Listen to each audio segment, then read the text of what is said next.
آپ سامنے بیٹھے ہیں، اب ہم فیض صاحب کی بات کرتے ہیں. گلوں میں رنگ بھرے باد نو بہار چلے، چلے بھی آؤ کہ گلشن کا کاروبار چلے. مجھے لگتا ہے کہ یہ جب لکھی ہوگی نا تو وہ قید تنہائی میں ہوں گے جب انہوں نے یہ لکھا ہوگا. کیا سرور میں لکھا ہوگا یہ. اور پھر میں نے جب عرفان خان صاحب کی مووی میں عرفان صاحب جیل میں ہیں کشمیر کی اور وہ یہ گا رہے ہیں، پہلے بھی سنا تھا اور پھر اس مووی کے اندر شاید وہ آپ نے حیدر مووی دیکھی ہو، بڑا مزہ آیا. اب فیض صاحب کی گفتگو کرتے ہیں. فیض فیسٹیول 2015 میں سٹارٹ ہوا، اس سے پہلے کیوں نہیں؟ اتنا انتظار کیوں کروایا؟ کیا ریزن تھی؟ اس سے پہلے بھی تھا، آپ کو شعور نہیں تھا، ہاں آپ تیار نہیں تھے اس کے واہ لیے. واہ واہ واہ، بالکل ایسی ہے.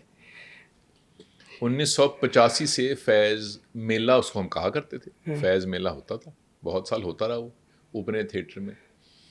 پھر جب میں تھوڑا سا بڑا ہو گیا تو پھر 2-4 اور دوستوں نے پھر ہمیں یہ سمجھ آیا کہ اچھا بھی اب کچھ ایسے کمرشل طریقے سے اس کو منظم کیا جا سکتا ہے. اس سے پہلے تو میلے ہوا کرتے تھے، اتنے میلے ہوا کرتے تھے، لیکن منظم کرنے کا خیال جو ہے وہ ٹیکنالوجی کے ساتھ ہی ہونا تھا نا. بالکل. آپ دیکھیے یہ اب 25 30 35 برس پہلے اتنے جو لٹریچر فیسٹیولز اب ہوتے ہیں یہ پہلے کیوں نہیں تھے؟ کہیں نہ کہیں محافل ہوا کرتی تھیں، کہیں نہ کہیں کوئی دیوان پڑھ ہی رہا ہوتا کوئی تھا، پڑھ رہا ہوتا تھا کسی نجی محفل میں، کسی پارک ٹی ہاؤس میں، کسی کیفے میں، کہیں پہ کچھ کر تو لوگ جمع ہوا کرتے تھے. یہ آہستہ آہستہ آہستہ آہستہ کیمرے آ گئے، انٹرنیٹ آ گیا، لوگوں نے اپنے آپ کو منظم کر لیا. انتظامیہ جو شہروں کی انتظامیہ ہے، آرٹس کاؤنسل ہے، اور انہوں نے بھی یہ سمجھا کہ ہاں بھی یہ بھی اچھا کام ہے، ان کے ساتھ ہاتھ میں لانا چاہیے. تو وہ اکٹھے ہونے کا کچھ وقت طے ہوتا ہے، تو وہ وقت طے تھا، ہم تو تیار تھے. اور مجھے یاد ہے جب ہم نے پہلا فیسٹیول کیا تھا تو شاید 150 لوگ آئے تھے ٹوٹل لوگ پہلے فیسٹیول میں الحمرہ میں ہوا تھا. 150 لوگ ہوں گے 2015 میں 2015 میں یا بھی 14 یا تھا. 15 میں بھی تھا، اور اس میں سے ایک آپ ہو گئے تو 149 رہ گئے. پھر ایک میں تھا، 148 رہ گئے. کیونکہ پنجاب یونیورسٹی سے گئے تھے. تو آپ دیکھیے کہ اب کتنے لوگ آتے ہیں، بہت رش ہوتا ہے. اچھا وہ ہم اس بات پہ بھی کوئی بہت اتراتے نہیں ہیں کہ رش بہت ہو. بھائی رش تو کہیں بھی ہو سکتا ہے نا. آپ ابھی یہاں پہ لنگر کھول دیں، 4 دیگیں کھول دیں تو رش بہت پڑ. رش مقصد نہیں ہے، مقصد یہ ہے کہ اچھے لوگ آئیں، کچھ لے کے جائیں، کچھ لے کر جائیں، کچھ دے کے بھی جائیں. میں آپ کو ایک جملہ دیتا ہوں، آپ کو میں یہ لے کے آیا 2-3 سال پہلے فیض فیسٹیول پہ. مجھے ایک اسکول ٹیچر مل گئی، میں تو جانتا نہیں تھا وہ اندرون سندھ سے آئی تھیں اپنی کچھ اور ساتھیوں کے ساتھ. مجھے انہوں نے روک لیا کہ ہم لوگ اندرون سندھ سے آئے ہیں، حیدرآباد سے بھی دور کوئی گاؤں تھا وہاں سے، صرف اس کے لیے. کہنے لگی آپ کو معلوم ہے کہ فیض صاحب کو کرکٹ کا بہت شوق تھا. میں نے کہا مجھے معلوم ہے، ان کو خواب آیا کرتا تھا کہ میں کرکٹر ہوں، ان کو بہت شوق تھا کرکٹ کا. کہنے لگی فیض صاحب کرکٹر تو نہیں بن سکے پر کاش انہیں پتا ہو کہ یہ سینچری ان کی ہے. میں نے کہا کیا اچھا جملہ آپ نے آج مجھے ملا ہے، کمال خوبصورت، کیا اچھا جملہ.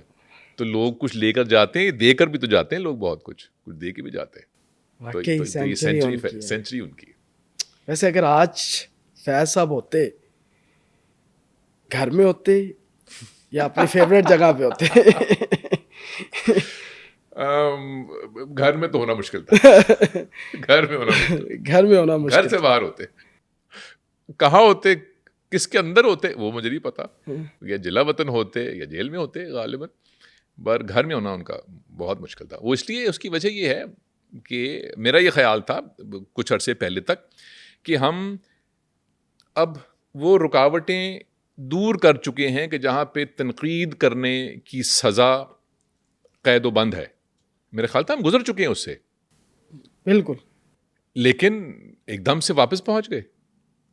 تو فیض صاحب تو اس زمانے میں اتنے میٹھی زبان میں سخت بات کہا کرتے تھے، تو آج تو نام بھی نہیں لے سکتے. ارے تو شاعری، انقلابی شاعری، سچی شاعری، ارے ارے ارے یہ کہاں سے؟ آپ تو نام بھی نہیں لے سکتے، اب تو بانی کہنا پڑتا ہے. حالانکہ ہم نے تو تمام زمانے طالب علمی جو بانی کا لفظ ہے وہ صرف ایک ہی شخصیت کے لیے استعمال ہوا ہے آج تک, اور وہ قائد اعظم ہے بس.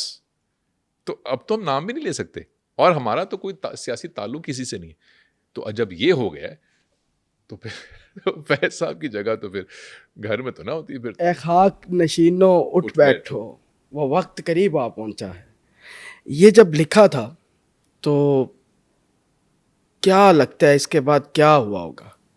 ایک تو یہ جیل میں لکھا تھا انہوں نے, اور جب انہوں نے یہ لکھا تھا تو اس کے ساتھ ایلس فیض کو, میری نانی کو, ایک خط بھی لکھا تھا اور ساتھ یہ بھیج دی تھی ساتھ. اور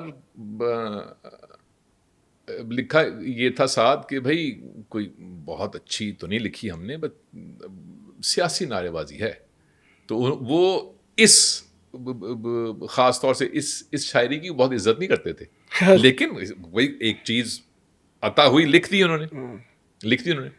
لیکن ان کا جو باقی مزاج ہے شاعری کا اس سے تو یہ بہت مختلف ہے, کیونکہ باقی تو بہت بے شمار رنگ ہیں, تو پتہ نہیں بہت غصہ آتا, بڑھتے بھی چلو کٹتے بھی چلو, بازو بھی بہت ہیں, سر بھی بہت. یہ تو فیض صاحب کا مزاج ہی نہیں ہے. میں وہی کہہ رہا ہوں نا کہ یہ ایک الگ چیز تھی. بازو بھی بہت ہیں, سر بھی بہت, اور یہ میرے رونگٹے کھڑے ہو جاتے ہیں. میں اپنے اسکول دور میں تقاریر میں یہ یوز کیا. ابھی دیکھیں میں وہی کہہ رہا ہوں کہ یہ جب لکھا ہے کس کیفیت میں تھے, کیا ہوا ہوگا.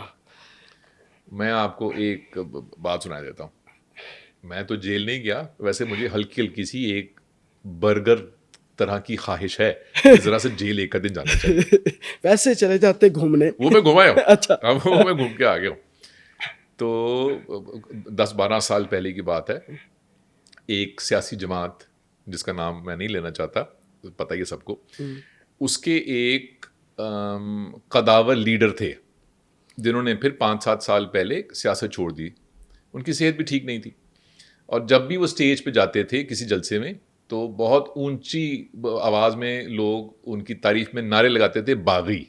آگے نہ پوچھیے گا, میں پہنچ گیا ہوں, وہ بھی پہنچ جائیں گے.